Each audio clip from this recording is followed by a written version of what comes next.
पांढरी क्रांती. पांढरी क्रांती ही भारतातील दूध उत्पादनात झालेली एक महत्त्वपूर्ण क्रांती होती. यामुळे भारत जगातील सर्वात मोठा दूध उत्पादन देश बनला.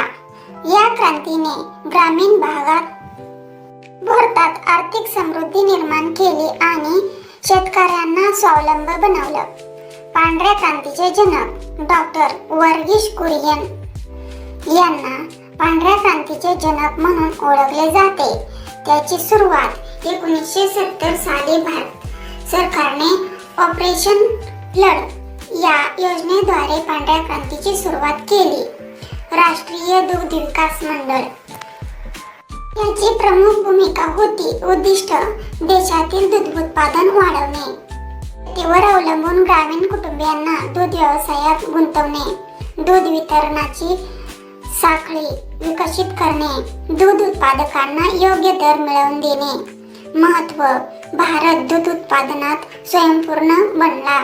शेतकऱ्यांचे उत्पन्न वाढवणे, ग्रामीण भागात महिला सशक्तीकरण आणि स्वयंरोजगार वाढला. अमूल सारखी सहकारी संस्था देशभर प्रसिद्ध झाली. यशस्वी परिणाम: भारताने अमेरिका व युरोपियन देशांना मागे टाकून जगात सर्वाधिक दूध उत्पादन देश म्हणून ओळख मिळवली.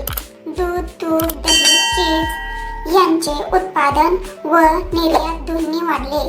थोडक्यात माहिती. घटक माहिती. क्रांतीचे नाव पांढरी क्रांती. सुरुवात 1970. ऑपरेशन फ्लड अंतर्गत जनकंडा वर्गीस कुरियन. उद्दिष्ट दूध उत्पादन वाढवणे व ग्रामीण विकास संस्थांची भूमिका. NDDB अमूल सहकारी दूध संस्था. मला जर हा व्हिडिओ आवडला असेल तर नक्की व्हिडिओला लाईक, शेअर, कमेंट आणि सबस्क्राईब करा.